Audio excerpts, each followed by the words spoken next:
তাহলে মহাব্বতটা আসল। যেমন এখানে অনেক মুরব্বী আছে, আপনারা কোরআন মাজিদ সহি করে পড়তে পারেন না। এখন হাজার চেষ্টা করলে বর্তমান আপনার ইমাম সাহেব সহ শুরু করে যারা এখানে হাফেজে কোরআন আছে তাদের মতো আপনি পারবেন না। কিন্তু আপনাদেরকে আল্লাহ তাআলা নিরাশ করে নাই। আল্লাহ তাআলা বলেছেন, ও আমার বান্দা, তুমি কোরআন মাজিদ পড়তে পারো না, এমন একটা বয়সে এসেছে কোরআন মাজিদ তুমি শুদ্ধ করে তেলাওয়াত করতে পারো না। আমার নবী সাল্লাল্লাহু আলাইহি ওয়াসাল্লাম বললেন, তুমি কোরআন মাজিদ পড়তে পারো না, কিন্তু কোরআন মাজিদটা খুলে তুমি যদি কোরআন মাজিদের পৃষ্ঠার দিকে তাকিয়ে থাকো আর চোখের পানি ছেড়ে দিয়ে বলো, আল্লাহ, মনে বড় আশা কোরআন মাজিদ সহি করে পড়বো, কিন্তু পড়তে পারি না, এখন জবান ভারী হয়ে গেছে, স্মৃতি শক্তি লোপ পেয়ে গেছে, কোনো কিছু মনে থাকে না, আল্লাহ, এই বলে কোরআন মাজিদের এই শব্দের দিকে যদি শুধু একটু করে চোখ পড়ায় যান, এইভাবে করে পৃষ্ঠা উল্টায় মহব্বতের সাথে কোরআন মাজিদের দিকে তাকিয়ে মহব্বতের সাথে যদি একটু চোখ পড়ায় যান, আল্লাহ রাসূল সাল্লাল্লাহু আলাইহি ওয়াসাল্লাম বলেন, তেলাওয়াতকারীর মতো সওয়াব আল্লাহ তাআলা দান করে দিবে। আল্লাহ, এটা ছোটখাটো সুবহানাল্লাহ আওয়াজ হবে না, মসজিদ কাফায় দিতে হবে, পারবেন ইনশাআল্লাহ। যদি কাফায় দেন আওয়াজ হবে না, হঠাৎ করে বন্ধ হয়ে যাবে, হঠাৎ করে বন্ধ হয়ে যাবে।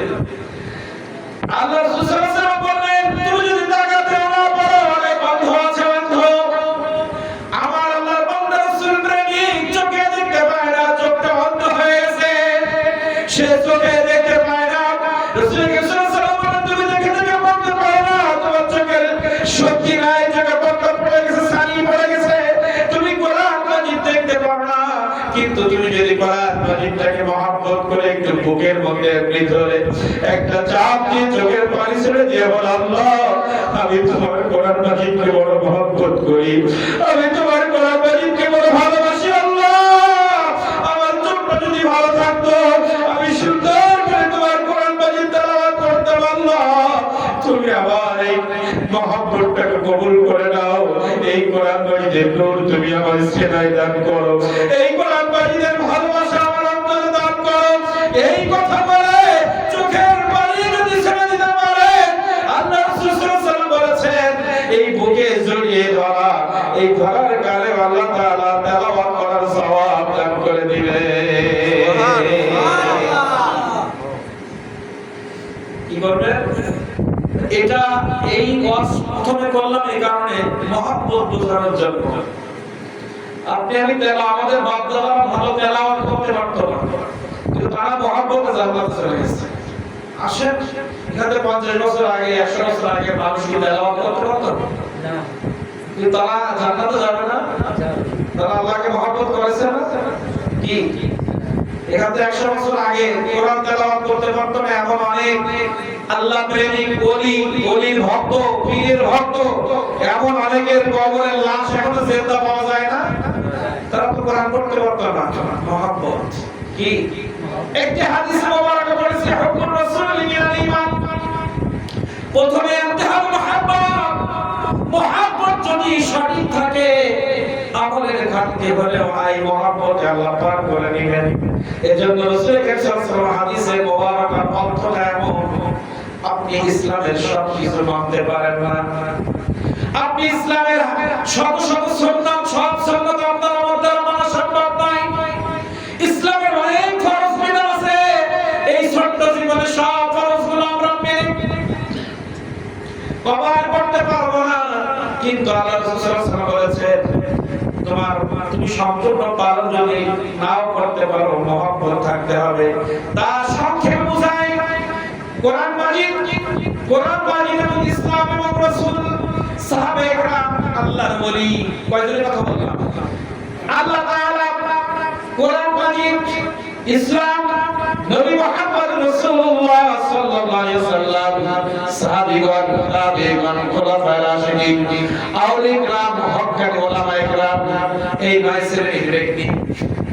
এই নয় শ্রেণী, প্রথম নাম্বার আছে আল্লাহ তাআলা, তারপর আল্লাহ তাআলা, রাসূল সাল্লাল্লাহু আলাইহি ওয়াসাল্লাম, তারপরে কোরআন মাজিদ, ইসলাম, সাহাবায়ে کرام, তাবেঈন کرام, তাবেঈন کرام, আল্লাহর ওলি এবং হক্কানি আলেম। এইগুলোকে যদি আপনি অন্তর থেকে মহব্বত করতে পারেন, যদি মানতে একটু কম হয়, আল্লাহ তাআলা আপনাকে আমাকে জান্নাত দিয়ে দিবেন। সুবহানাল্লাহ। কিন্তু কোরআন মাজিদের যদি সামান্যতম বেয়াদবি করেন, আপনি পড়তে পারেন না, অসুবিধা নাই, মহব্বত আছে, চেষ্টা করবেন। কারণ পৃথিবী আমরা যতই সুন্দর তেলাওয়াত করি না কেন, মৃত্যু আগ পর্যন্ত তেলাওয়াত করে সেইভাবে আপনিও পারবেন না, আমিও পারবো না। যতই সেজদা দেই সাহাবীদের মতো নামাজ আমরা পড়তে পারবো না। আমরা যতই ইবাদত করি না কেন, রাসূল আকরাম সাল্লাল্লাহু আলাইহি ওয়াসাল্লাম যে ইবাদত করেছে, 2 রাকাত নামাজ সারা রাত কাটিয়ে দিয়েছে, 11টা বেজেছে চোখের মধ্যে ঘুম, কিন্তু এরকম রাতের পরে নামাজ সাহাবায়ে কেরাম জেগে জেগে ইবাদত করেছেন। ওই সাহাবায়ে কেরামদের মতো ইবাদত আমরা করতে পারবো না। কিন্তু আমাদের যদি মহব্বত থাকে, কি থাকে? মহব্বত আমাদের ইবাদতের ঘাটতি পূরণ করবে। যেমন নফল নামাজ ফরজের ঘাটতি পূরণ করবে কিয়ামতের মাঠে। অনেক ফরজের ঘাটতি, সুন্নাত এবং নফল আমাদের ফরজের ঘাটতিগুলো কিয়ামতের ময়দানে পূরণ করে দিবে। এজন্য বাবা, জীবনে একটা জিনিস মাথায় রাখবেন, আল্লাহর প্রতি, নবীর প্রতি, কোরআন মাজিদের প্রতি, সাহাবায়ে কেরামদের প্রতি, তাবিঈদের প্রতি, তাবিঈন এবং হক্কানি ওলি, হক্কানি উলামায়ে কেরাম, এদের পরে কোনো সময় ঘৃণা নিয়ে আসবেন না। আল্লাহর প্রতি সামান্যতম ঘৃণা যদি আসে, ইমান শেষ। রাসূল আকরাম সাল্লাল্লাহু আলাইহি ওয়াসাল্লামের প্রতি সামান্যতম বেয়াদবি যদি করে ফেলেন, কথা বলতে বলতে যদি বলে ফেলেন রাসূলুল্লাহ আমিও তাই, ইমান শেষ। সারা জীবন ওয়াজ করলেন, সারা জীবন হাজার হাজার মানুষকে কোরআন মাজিদের দাওয়াত দিলেন, কিন্তু হঠাৎ করে বললেন রাসূল আমাদের মতো, জায়গায় ইমান শেষ। 50 বছরের ইমান সব আপনার বাতিল হয়ে যাবে। এজন্য কোন প্রকার সামান্যতম আল্লাহকে নিয়ে, কোরআন মাজিদকে নিয়ে, আল্লাহ রাসূল সাল্লাল্লাহু আলাইহি ওয়াসাল্লামকে নিয়ে, সাহাবায়ে কেরামদেরকে নিয়ে সামান্যতম বেয়াদবি করা যাবে না। আমল না করতে পারেন, বেয়াদবি করা যাবে না, তাহলে আল্লাহ মাফ করবে। আর যদি বেয়াদবি করেন আর ইবাদতের ঘাটতি থাকে, কোনোভাবেই পার হওয়া সম্ভব নয়। সারা জীবন ইবাদত করেছেন, কিন্তু রাসূল সাল্লাল্লাহু আলাইহি ওয়াসাল্লামকে আমাদের মতো মেনে গিয়েছেন। সারা জীবন ইবাদত করেছেন, কিন্তু আপনি বলেছেন সাহাবায়ে কেরামদের জীবনে ভুল করেছে, রাসূল সাল্লাল্লাহু আলাইহি ওয়াসাল্লাম তার নবুয়ত জীবনে ভুল করেছে, আল্লাহ রাব্বুল আলামিন কোরআন মাজিদের ভিতরে ভুল করেছে।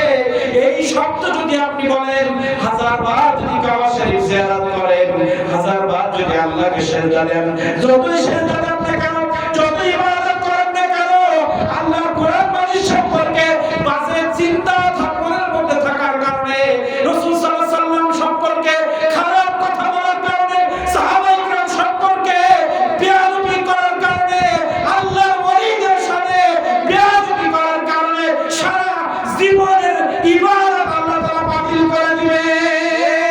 নারায়ে তাকবীর, নারায়ে রিসালাত, পবিত্র ঈদে মিলাদুন নবী, পবিত্র ঈদে মিলাদুন নবী। এজন্য ওয়াজ এখনো শুরু করিনি, ঝুঁকি নাই, ওয়াজ করবো ইনশাআল্লাহ। আপনারা যে শোনেন, শুধু আপনাদের একটা সবক আজকে মাহফিল থেকে যে আমার জীবন যাবে, কিন্তু এই কোরআন মাজিদ, আল্লাহ রাসূল সাল্লাল্লাহু আলাইহি ওয়াসাল্লাম, সাহাবায়ে কেরাম, আল্লাহর ওলিদের নিয়ে কোনোদিন বাজে চিন্তা করব না, বাজে কথা বলবো না। ঠিক আছে? রাসূল আকরাম সাল্লাল্লাহু আলাইহি ওয়াসাল্লাম সুন্নাত আমরা মানতে পারি না। দস্তরখানা বিছানায় খানা খাইতে রাসূলুল্লাহ আমরা কয়জন পারি? কিন্তু আপনি যদি বলেন দস্তরখানা লাগে না, উঠাও, একটা সুন্নাত আপনি মানেন নাই, আপনাকে আল্লাহ মাফ করবে। কিন্তু যদি বেয়াদবি করেন, পশ্চিম কালো মাফ করবে না। কোন হাদিসে মুবারাকা যদি আপনি মানতে না পারেন, শুধু রাসূল সাল্লাল্লাহু আলাইহি ওয়াসাল্লামের উপর মহব্বত থাকার কারণে অনেক সুন্নাত আপনি মানতে পারেন নাই, আল্লাহ আপনাকে মাফ করে দিবে, রাসূল সাল্লাল্লাহু আলাইহি ওয়াসাল্লাম আপনাকে শাফায়াত করবে। কিন্তু আপনি অনেক ইবাদত করেন, একটা সুন্নতকে বেয়াদবি করলেন, কি করলেন? বেয়াদবি করলেন। দস্তরখানা দরকার কি? অত দাড়ি রাখা দরকার কি? এই দাড়ি কার সুন্নাত? রাসূলের সুন্নাত। আল্লাহ রাসূল সাল্লাল্লাহু আলাইহি ওয়াসাল্লাম বললেন, মান আহাব্বা সুন্নতি ফাকাদ আহাব্বানি ওয়া মান আহাব্বানি কানা মাই ফিল জান্নাহ। সুবহানাল্লাহ। জোরে বলেন সুবহানাল্লাহ। ওলা সিরে রাসূল সাল্লাল্লাহু আলাইহি ওয়াসাল্লামকে জানাতে হবে, আল্লাহকে জানাতে হবে, রাসূল আপনাকে আমরা জীবন থেকে বেশি ভালোবাসি, আল্লাহ আপনাকে আমরা আমাদের জীবনের থেকে বেশি মহব্বত করি। এটা আমাদের জবান দিয়ে আজকে জানিয়ে দিতে হবে। আজকের এই মহব্বত হাসরের ময়দানে আমাদের হতে পারে। রাসূল সাল্লাল্লাহু আলাইহি ওয়াসাল্লাম বলেন, মান আহাব্বা সুন্নতি ফাকাদ আহাব্বানি ওয়া মান আহাব্বানি কানা মা'i ফিল জান্নাহ। মান মানে যে ব্যক্তি আহাব্বা মুহাব্বত করলো, প্রেম করলো, ভালোবাসা তৈরি করলো। মান যে ব্যক্তি, যে কোনো ব্যক্তি হতে পারে, আপনি হতে পারেন, আপনি হতে পারেন, আপনি হতে পারেন, আপনি, আমি, এখানে আমরা যারা বসে আছি, আমাদের মধ্যে যে কোনো একজন ব্যক্তি হতে পারে। পৃথিবীর 200 কোটি মানুষ, এই 200 কোটি মানুষের যে কোনো একজন যদি মান মানে যে কেউ, এখানে কাউকে নির্দিষ্ট করে বলা হয় নাই। রাসূল সাল্লাল্লাহু আলাইহি ওয়াসাল্লাম বলেন, মান আহাব্বা, যে ব্যক্তি মহব্বত করবে সুন্নতি, আমি নবী আমার রেখে যাওয়া সুন্নাত, আমার রেখে যাওয়া সুন্নাতকে যে ব্যক্তি মহব্বত করবে, মহব্বত করে ব্যক্তি জীবনে, সামাজিক জীবনে ওই সুন্নতের বাস্তবায়ন করবে। মান আহাব্বা সুন্নতি ফাকাদ আহাব্বানি, আমার একটি সুন্নতকে মহব্বত করা মানে আমি নবী আমাকে মহব্বত করা, আর আমাকে মহব্বত করা মানে কানা মা'i ফিল জান্নাহ, ওই ব্যক্তি আমি নবী যে জান্নাতে থাকবো, আমার সাথে আমার মহব্বত করা সুন্নাত, ওই সুন্নাতকে মহব্বত করা উম্মত আমার সাথে সেই জান্নাতের মধ্যে থাকবে। সুবহানাল্লাহ, নারায়ে তাকবীর, নারা রিসালাত, পবিত্র ঈদে মিলাদুন নবী। তাহলে রাসূল করিম সাল্লাল্লাহু আলাইহি ওয়াসাল্লাম বলেন, আমার যে কোনো একটা সুন্নাত। তাহলে দাঁড়িয়ে আমরা অনেকে মুরব্বিরা বলে সারা জীবন দাঁড়িয়ে রাখি নাই, মেয়ে বিয়ে দিয়েছি, গায়ে সাহেবের দাড়ি না রাখলে হয় না। এই মহব্বতে কিন্তু জান্নাত হবে না, রাখতে হবে। কারণে আমার নবী সাল্লাল্লাহু আলাইহি ওয়াসাল্লাম বলছে, এখানে বেলেট দিও না, এখানে খুব দিও না, ছেড়ে দাও, এটা আমার গলা।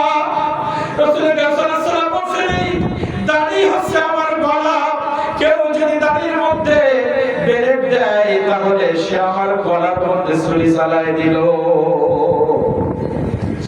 তোমরা আমার গলায় ছুরি চালিও না, আমাকে মহব্বত করো। বাবা, এখানে অধিকাংশ সবাই দাঁড়িয়ে আছে দেখছি, যারা যুবক আছেন অনেকের বয়স হয়ে গেছে, এখনো নিয়ত করতে পারেন নাই। বাবা, আজকে নিয়ত করেন, একটা সুন্নতকে অত্যন্ত মহব্বত করেন। রাসূল করিম সাল্লাল্লাহু আলাইহি ওয়াসাল্লাম শত সুন্নাত আছে, রাস্তা দিয়ে ডান দিকে হাঁটা সুন্নাত, আমরা অনেক সময় হাঁটতে পারি না, দেখা হলে সালাম দেওয়া সুন্নাত, ছোট বাচ্চাদেরকে স্নেহ করা, গুরুজনকে শ্রদ্ধা করা, পিতা মাতার সুখ দুঃখে তার পাশে যাওয়া, এলাকার মানুষের সুখ দুঃখ দেখতে যাওয়া। কিন্তু আমি থাকি ঢাকায়, আমি সবসময় খুলনায় থাকি, আমার ব্যবসার কারণে আমি সব সুন্নাত পালন করতে পারি না। আমার ভাইয়ের প্রতি হক ছিল, আমার প্রতিবেশীর প্রতি হক ছিল, সব হক আমরা আদায় করতে পারি না। কিন্তু আজকে থেকে নিয়ত করেন, যে কোনো একটা সুন্নাতকে মহব্বত করেন। আপনি যদি মোটেও না পারেন, রাসূল করিম সাল্লাল্লাহু আলাইহি ওয়াসাল্লাম দস্তরখানা বিছায় খানা খাইতেন। ছোট্ট একটি দস্তরখানা, যদি 5 জনের সংসার, একসাথে যদি 5 জন এক ডাইনিং টেবিলে আপনি খান, ওই 5 জন বসতে জয়টা প্লেট লাগে, যতটুকু জায়গা লাগে, একটা কাপড় কত টাকা তো নষ্ট হয়ে যায়। 1 গাছ 2 গাছ কাপড় কিনতে বেশি টাকা লাগে না, একটা কাপড় করে সুন্দর সেলাই করে আপনি আপনার ডাইনিং টেবিলের পাশে সুন্দর করে রেখে দেন। খাওয়ার সময় ওই দস্তরখানাটা বিছায় নেন। আপনি যদি চাকরি করেন, আপনার পাঞ্জাবির পকেটে, আপনার ব্যাগের ভিতরে ছোট্ট একটু জায়গা করে নেন, একটু নিয়ত করেন। আজকে আমরা শুনলাম রাসূল করিম সাল্লাল্লাহু আলাইহি ওয়াসাল্লামের একটি সুন্নাতকে মহব্বত করলেন, রাসূল করিম সাল্লাল্লাহু আলাইহি ওয়াসাল্লামের সাথে জান্নাতে যাওয়া যাবে। আজকে বাড়ি গিয়ে এখান থেকে নিয়ত করেন, যে কোনো একটা সুন্নাত আজকে থেকে শুরু করব। হতে পারে দাড়ি, হতে পারে দস্তরখানা, ওই দস্তরখানা নিয়ে তেমনি ভাবে করেন। আমার রাসূল করিম সাল্লাল্লাহু আলাইহি ওয়াসাল্লাম দস্তরখানা বিছায় খানা খাইতেন, আমি আজকে থেকে দস্তরখানা বিছায় খানা খাবো। ওই খানা খাওয়ার সময় আমার নবীর কথা একবার একটু চিন্তা করে, এমনি ভাবে আমার দয়ার নবী, আমার মায়ের নবী দস্তরখানা বিছায় খানা খাইতেন। এজন্য আমি একটু দস্তরখানাটা বিছায় দিলাম। আল্লাহর কসম করে বলি, রাসূল করিম সাল্লাল্লাহু আলাইহি ওয়াসাল্লামের যে হাদিসে মুবারক করেছি। এই হাদিসে মুবারক বলছে একটা সুন্নতকে যদি কেউ মহব্বত করে আমি নবী সে আমাকে মহব্বত করলো, আর যে আমাকে মহব্বত করলো আমি নবী আমার সাথে সে জান্নাতে থাকবে। পারবো না বাবা? ইনশাআল্লাহ পারবো। তাহলে প্রথম আলোচনা শুরু হয়েছে দুইটা শব্দ দিয়ে। একটা হচ্ছে আমরা জীবন চলে যাবে কিন্তু কোনদিন আল্লাহ, আল্লাহ রাসূল, কোরআন মাজিদ, ইসলাম, সাহাবায়ে কেরাম, তাবিঈন কেরাম, হক্কানি ওলি এবং হক্কানি আলেম এনাদের সাথে কোনদিন বেয়াদবি করব না। এমন কোনো কথা বলবো না যে কথার কারণে আমরা আল্লাহর সাথে বেয়াদবি হবে। এমন কোনো কথা বলবো না যে কথার কারণে কোরআন মাজিদের সাথে আমার কথা সংঘর্ষিক হয়ে যাবে। রাসূল করিম সাল্লাল্লাহু আলাইহি ওয়াসাল্লামের সাথে বেয়াদবি হবে, ইসলাম খাটো হবে, আল্লাহ ওলিদের মান কমে যাবে, হক্কানি আলেমদের সাথে বেয়াদবি হবে। এমন কোন কথা আমার জবান দিয়ে যেন না বের হয়। আপনি অল্প আমল করলেও পার হতে পারবেন, আর হাজার আমল করেও যদি এই বেয়াদবির খাতা আপনার না ওঠে খবর হয়ে যাবে। এজন্য যারা হক্কানি আলেম, হক্কানি আল্লাহর ওলি এবং আহলে সুন্নাত ওয়াল জামাতের আলেমরা সবসময় আদরদার হয়, বেয়াদবি করে না। কি করে না? কোন সময় আল্লাহর ওলিদের নিয়ে বেয়াদবি হয় না। কিন্তু দেখা যায় আমাদের সমাজে অনেক আলেম শ্রেণীর মধ্যে আছে, সাধারণ মানুষ আছে, এমন এমন কথা বলে রক্ত গরম হয়ে যায়। চায়ের দোকানে বসলে সেখানে বসে বসে কোরআন মাজিদ নিয়ে বেয়াদবি করে, সাহাবায়ে কেরামদেরকে নিয়ে বেয়াদবি করে, স্টেজে বেয়াদবি, চায়ের দোকানে বেয়াদবি, রাস্তাঘাটে বেয়াদবি। বেয়াদবি করতে করতে করতে করতে আমাদের এমন একটা অবস্থা হয়েছে ওই বেয়াদবিটা আমার তাদের কাছে আর বেয়াদবি মনে হয় না, আমাদের কাছে ইজি হয়ে গেছে।